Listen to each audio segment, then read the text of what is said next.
തൃശ്ശൂർ ജില്ലയിലെ Vadakkanchery block panchayat president തെരഞ്ഞെടുപ്പ്. ഈ തെരഞ്ഞെടുപ്പിൽ ലീഗ് സ്വതന്ത്രനായി മത്സരിച്ച് ജയിച്ചയാൾ 50 ലക്ഷം രൂപ കോഴ വാങ്ങിയിട്ട് വോട്ട് LDF സ്ഥാനാർത്ഥിക്ക് മറിച്ചു കൊടുത്തു.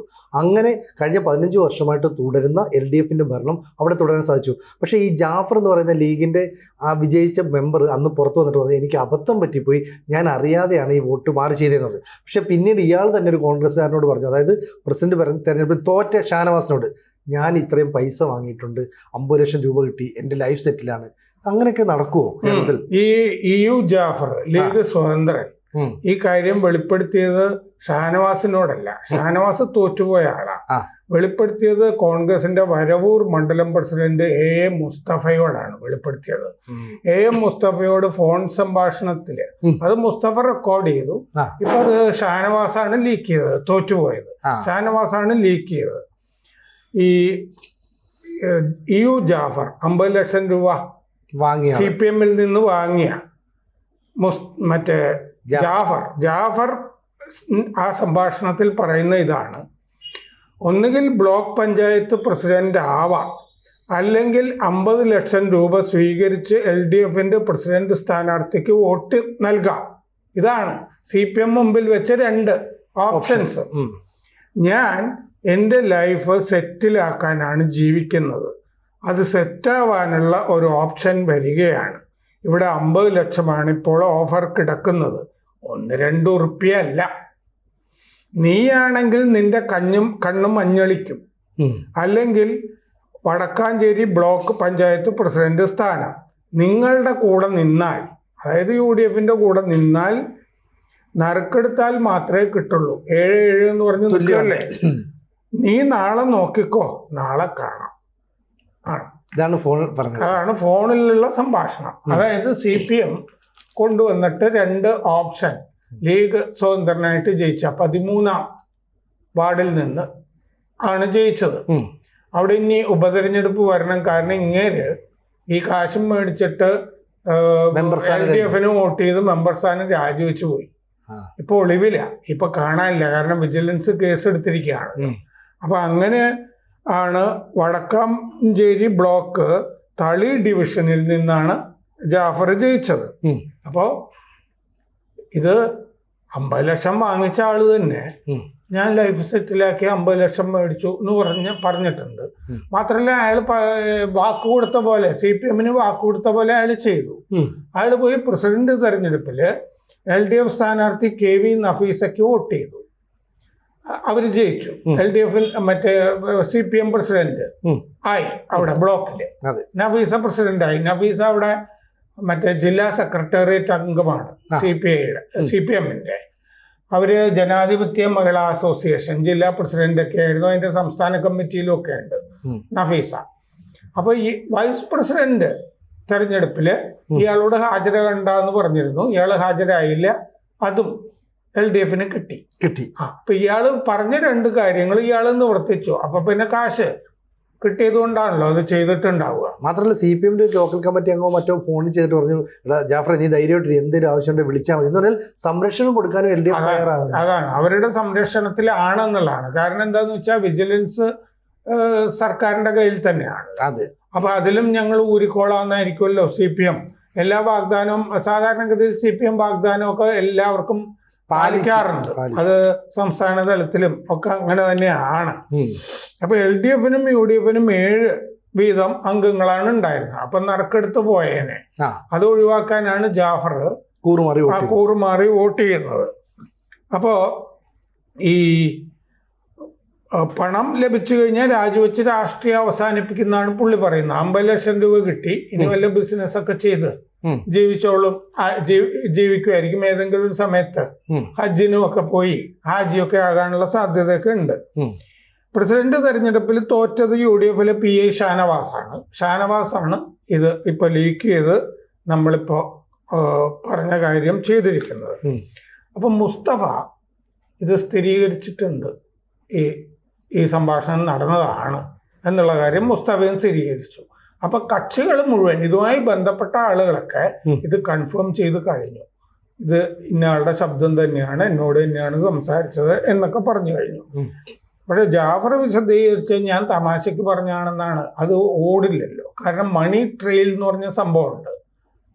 ഈ പണം ഇയാൾ വാങ്ങിച്ചിട്ടുണ്ട് എന്നുള്ളത് തെളിയുമല്ലോ.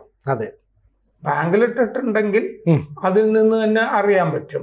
സാധാരണഗതിയിൽ അത് JMM കോഴയില്ലേ, ജാർഖണ്ഡ് മുക്തി മോർച്ച, പണ്ട് നരസിംഹറാവുവിന്റെ കാലത്ത് K. കരുണാകരൻ ആണല്ലോ അതൊക്കെ ചെയ്തു കൊടുത്തത്. JMMന് വേണ്ട.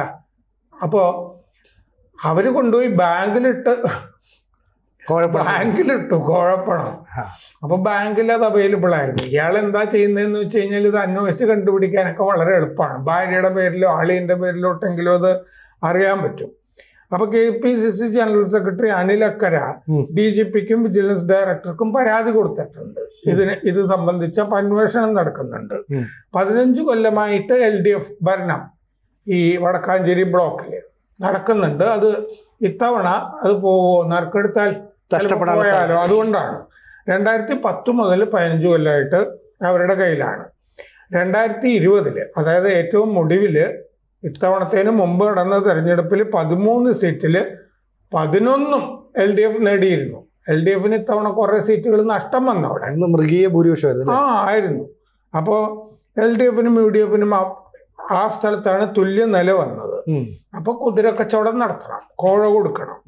അപ്പോ CPMന്റെ ജില്ലാ സെക്രട്ടേറിയറ്റ് അംഗം, ജനാധിപത്യ മഹിളാ അസോസിയേഷൻ സംസ്ഥാന കമ്മിറ്റി അംഗം, മുൻ ജില്ലാ സെക്രട്ടറി, ഇതൊക്കെയാണ് KV നവീസ.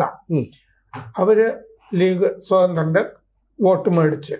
അപ്പൊ ലൈഫ് മിഷൻ ഫ്ലാറ്റ് നിർമ്മാണം, കരുവന്നൂർ സഹകരണ ബാങ്ക്, ഈ തട്ടിപ്പുകളുണ്ടല്ലോ, ഇതിൽ നിന്ന് കിട്ടിയ പൈസ ആണ് ഈ 50 ലക്ഷം രൂപ ഇയാൾക്ക് കൊടുത്തതെന്ന് PI Shanavas, block panchayat president സ്ഥാനാർത്ഥിയായിരുന്ന ഷാനവാസ് ആരോപിച്ചിട്ടുണ്ട്.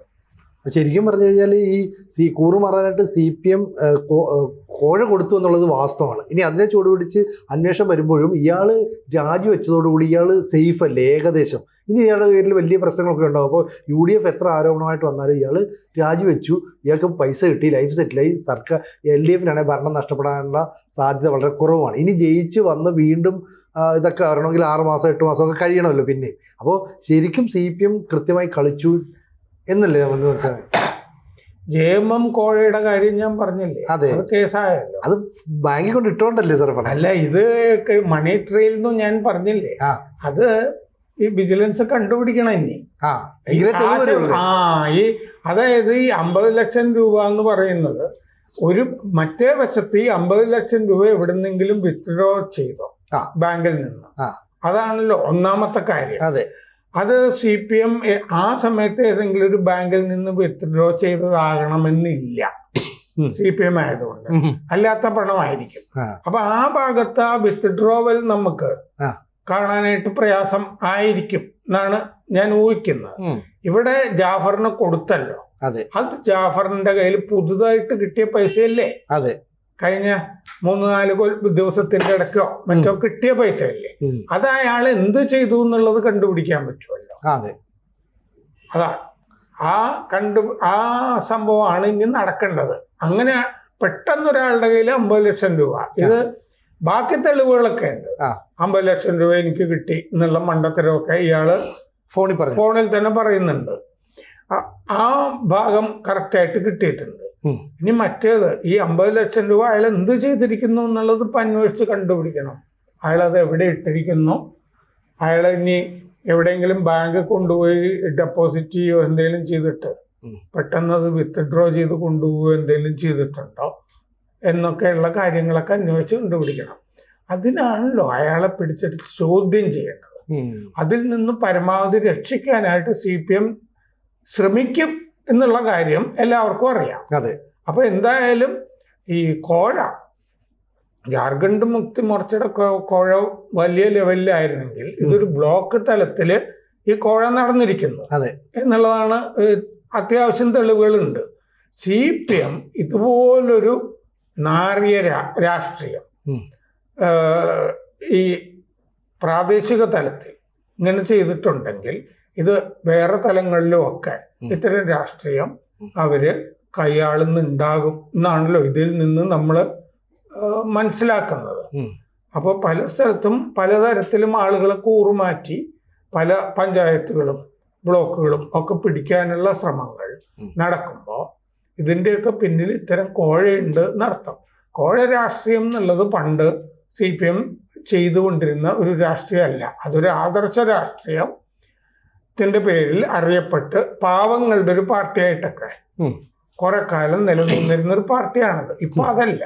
ഇപ്പൊ ഈ പറഞ്ഞ പോലെ ശബരിമല, സ്വർണ്ണപ്പാളി, ഈ പറഞ്ഞ പോലെ പിണറായി വിജയനെതിരായ കേസുകൾ അല്ലേ, പിന്നെ മറ്റേ ഊരാളുങ്കൽ സൊസൈറ്റി, ഇങ്ങനെ ഇത് വല്ലാതെ ഒരുപാട് പ്രശ്നങ്ങളിൽ പെട്ട് കിടക്കുകയാണിത്.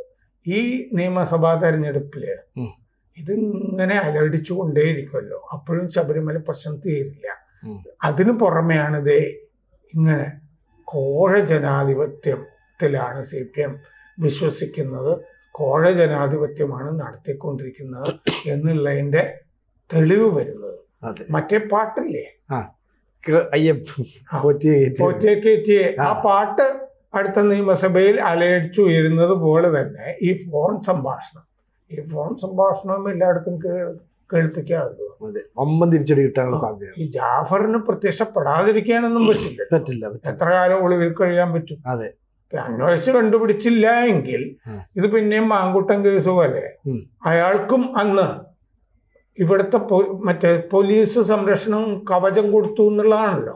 കാരണം ആ തെരഞ്ഞെടുപ്പ് കഴിയുന്നത് വരെ സജീവമായിട്ട് നിൽക്കണം. അതുകൊണ്ട് പഞ്ചായത്ത് തെരഞ്ഞെടുപ്പ് കഴിയുന്നത് വരെ അയാൾ ഒളിവിൽ കഴിഞ്ഞോട്ടെ എന്ന് വിചാരിച്ചു എന്നൊരു ആരോപണമുണ്ട്. പോലീസിന് ഇപ്പോ ശബരിമല അന്വേഷണത്തിൽ 2 പേരെ SITയിൽ പുതുതായിട്ട് ഉൾപ്പെടുത്തുമ്പോ ആ 2 പോലീസുകാരും പാർട്ടിക്കാരാണെന്നുള്ള ആരോപണം ഇപ്പൊ വന്നിട്ടില്ലേ. ഇങ്ങനെയാണ് ഈ ആഭ്യന്തര വകുപ്പിനെ P. ശശി കൈകാര്യം ചെയ്തുകൊണ്ടിരിക്കുന്നത് എന്നുള്ളതല്ലേ അൻവർ ഉൾപ്പെടെയുള്ള ആളുകളൊക്കെ ആരോപിക്കുന്നത്. അപ്പോ അതൊന്നുകൂടി ആ ശശിഭരണം ഒന്നുകൂടി സ്ഥിരീകരിക്കുന്ന ഒരു സംഭവമാണ് ഈ നടന്നിരിക്കുന്നത്. ജില്ലാ കമ്മിറ്റി അറിഞ്ഞു തന്നെ നടന്നിട്ടുള്ള കാര്യമാണ്. ജില്ലാ കമ്മിറ്റി അറിഞ്ഞിട്ടല്ലേ കരുവന്നൂരിലെ കൊള്ളയും കോഴയും ഒക്കെ നടന്നത്. പ്രേക്ഷകരോട് ഒരു അഭ്യർത്ഥനയുണ്ട്. ABC-ക്ക് ഒരു ഹിന്ദി ചാനൽ കൂടിയുണ്ട്. അത് കേരളത്തിന് മാത്രമല്ല, ABC ഭാരതത്തിന് തന്നെ ഒരു ജാലകമാകണം എന്ന ആഗ്രഹത്തിൽ നമ്മൾ കുറച്ചു കാലമായി ഈ ഹിന്ദി ചാനൽ തുടങ്ങിയിട്ട് നന്നായിട്ട് പോകുന്നു. അതും സബ്സ്ക്രൈബ് ചെയ്യുക. കൂടുതൽ വാർത്തകളും വിശേഷങ്ങളും നിങ്ങളിലേക്ക് എത്താൻ ABC മലയാളം സബ്സ്ക്രൈബ് ചെയ്യുക, ബെൽ ബട്ടണും അമർത്തുക.